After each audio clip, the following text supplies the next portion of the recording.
Les élèves de l'EB9. Aujourd'hui, on va commencer par le chapitre 1, c'est la transformation des aliments en nutriments. Spécifiquement, on va apprendre comment on identifie quelques constituants qui se trouvent dans nos aliments. Tout d'abord, n'oubliez pas de préparer un cahier et un stylo, le guide support, un cellulaire ou un laptop.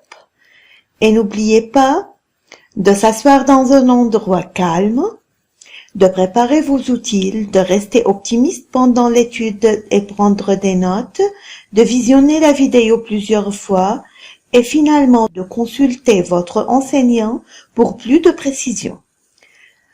À la fin de cette vidéo, vous devez être capable de décrire les tests d'identification de quelques substances, d'identifier les constituants de quelques types d'aliments en se basant sur les tests d'identification. On commence. Tout d'abord, voyez avec moi la figure adjacente qui représente sur son étiquette les valeurs nutritives des produits. Comme vous voyez, cet aliment est formé de plusieurs types de constituants. Mais comment le fabricant a-t-il pu identifier les constituants de cet aliment? Tout d'abord, rappelez avec moi que dans la vidéo précédente, on a appris qu'il y en a 6 groupes d'aliments: les protéines, les carbohydrates, les lipides, l'eau, les vitamines et les sels minéraux. Dans cette vidéo, on va apprendre comment on applique quelques tests d'identification utilisés pour identifier certaines substances dans un aliment. Tout d'abord, qu'est-ce qu'un test d'identification? C'est un test exécuté dans le but d'identifier la présence d'une substance dans un aliment au cours de l'étude. En réalité, il existe 2 résultats attendus: positif ou négatif. Lorsque le résultat est positif, c'est-à-dire il y a un changement de couleur ou bien il y a formation d'un précipité ou n'importe quel autre résultat attendu. Mais lorsqu'on dit que le résultat est négatif, alors il y en a un changement ou pas, mais autre que le résultat attendu. N'importe quel changement ou résultat autre que l'attendu, on l'appelle négatif. Tout d'abord, on commence avec le test à l'eau iodée. Qu'est-ce que l'eau iodée? L'eau iodée est une substance de couleur brun orangé et qui identifie spécifiquement un type d'aliment appelé l'amidon. Pour réaliser ce test, il faut tout d'abord ajouter quelques gouttes de la solution d'eau iodée sur l'aliment et observer les résultats. Qu'est-ce qu'on voit? Alors, on voit la couleur de la solution de l'eau iodée qui change du brun orangé au bleu foncé. Voyez, le bleu foncé, c'est le résultat attendu. Alors, on dit le test est positif et le pain contient de l'amidon. Tout d'abord, on a appris dans la vidéo précédente comment on a classifié les glucides en polysaccharides, les disaccharides ou bien les sucres doubles et les monosaccharides ou bien sucres simples. Comme exemple des disaccharides, on a le maltose, le lactose et le saccharose. Comme exemple des monosaccharides, on a le glucose, le fructose et le galactose. En réalité, tous les sucres doubles et les sucres simples sont des sucres réducteurs à l'exception du saccharose. Mais pourquoi on parle des sucres réducteurs? Car le test de Ferling vient pour identifier ce type des aliments qui est appelé le sucre réducteur. C'est quoi le test de Ferling? C'est une solution de liqueur de Ferling de la couleur bleue et qui est constituée de Ferling A et de Ferling B. En réalité, le type d'aliment identifié c'est le sucre réducteur comme le glucose qui se trouve par exemple dans le miel. Pour procéder, il faut mettre une petite quantité de miel dans un tube à essai. Il faut ajouter quelques gouttes de la solution de la liqueur de Ferling de couleur bleue. Puis, il faut chauffer très bien et attendre les résultats. En réalité, la couleur bleue de la solution de Ferling disparaît et un précipité rouge brique apparaît. Le précipité rouge brique est le résultat attendu, c'est-à-dire lorsqu'on voit ce précipité, on dit que le test est positif et que le miel contient du sucre réducteur. Maintenant, c'est le temps du test de biurée. En réalité, la solution de biurée est une solution de couleur bleue. Elle est formée essentiellement de 2 types de substances. Ce sont le sulfate de cuivre et la soude ou bien le NaOH. Cette solution vient pour identifier un type spécifique d'aliment, ce sont les protéines. Et pour procéder, il faut prendre, par exemple, voilà, dans ce tube, on a mis un échantillon d'aliments comme le lait. Puis on a ajouté quelques gouttes de sulfate de cuivre. Après, on ajoute quelques gouttes d'hydroxyde de sodium et on attend les résultats. En réalité, la couleur bleue de la solution de biurée change en violet, voilà. Et lorsqu'on voit le violet qui est le résultat attendu, on dit que le test est positif et on conclut que le lait contient des protéines. Maintenant, c'est le test de taches translucides. En réalité, il s'agit d'un test qui est réalisé en utilisant un papier, justement un papier. Pour identifier un type spécifique d'aliment, ce sont les lipides. Mais comment procéder? Il faut mettre quelques gouttes d'huile, par exemple. L'huile, c'est un type de lipide, sur un papier.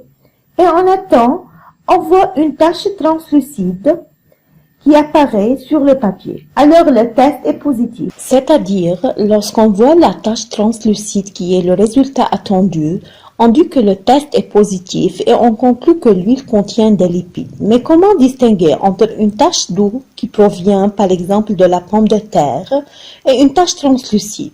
En fait, la tache de l'eau sèche après un certain temps, tandis que la tache translucide persiste et ne disparaît pas. Le test de l'eau, c'est-à-dire comment identifier la présence de l'eau dans un type d'aliment. C'est simplement, il faut chauffer. Ce test est réalisé par chauffage pour identifier la présence de l'eau dans un type d'aliment.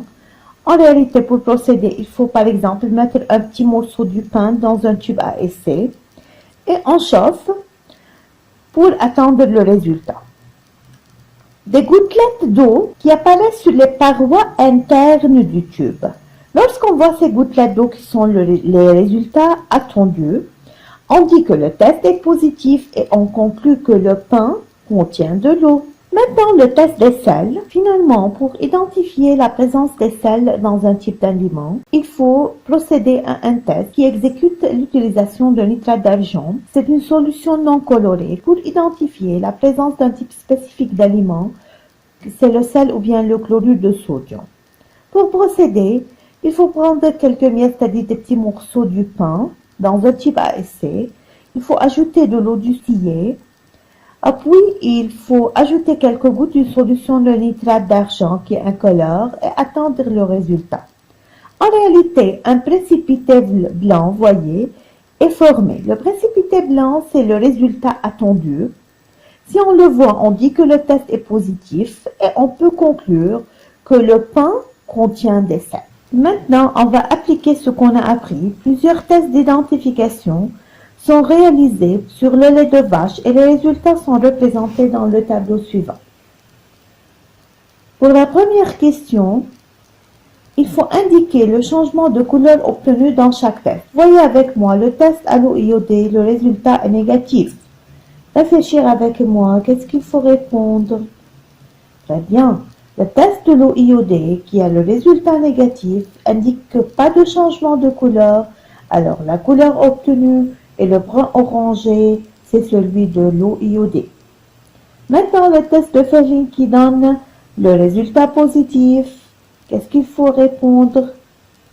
Très bien, c'est le test de Ferling qui donne des résultats positifs, c'est-à-dire qui indique un changement de couleur.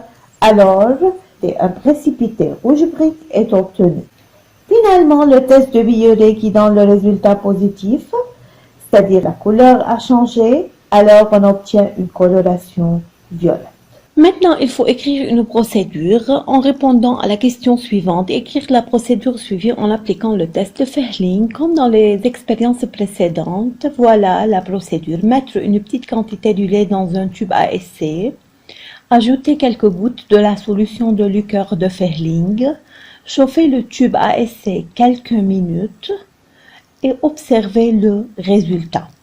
N'oubliez pas que lorsqu'on écrit une procédure, il faut avoir une liste des étapes avec des verbes à l'infinitif et il ne faut jamais indiquer quel est le résultat attendu à la fin de cette procédure. Maintenant, c'est l'interprétation. Interpréter les résultats donnés dans le tableau. L'interprétation signifie qu'il faut analyser chaque test et donner une signification qui explique le résultat obtenu pour chaque test. N'oubliez pas d'écrire ceci signifie que ou bien ceci montre que au début de chaque signification et n'oubliez pas de relier entre l'analyse d'un test et de l'autre test par alors que, tandis que, etc. On commence par le test à l'eau iodée donne un résultat négatif. Ceci signifie que le lait de vache ne contient pas d'amidon, c'est notre signification. Alors que le test de Fehling donne un résultat positif, ceci indique que le lait de vache contient du sucre réducteur. C'est la deuxième signification. De même, le test de Biuret donne un résultat positif. Ceci indique que le lait de vache contient des protéines. La dernière question, d'écrire le test qui indique ou bien utilisé pour identifier la présence des lipides dans le lait. La réponse, déposer une goutte du lait sur un papier. Si une tache translucide apparaît, alors le lait contient des lipides.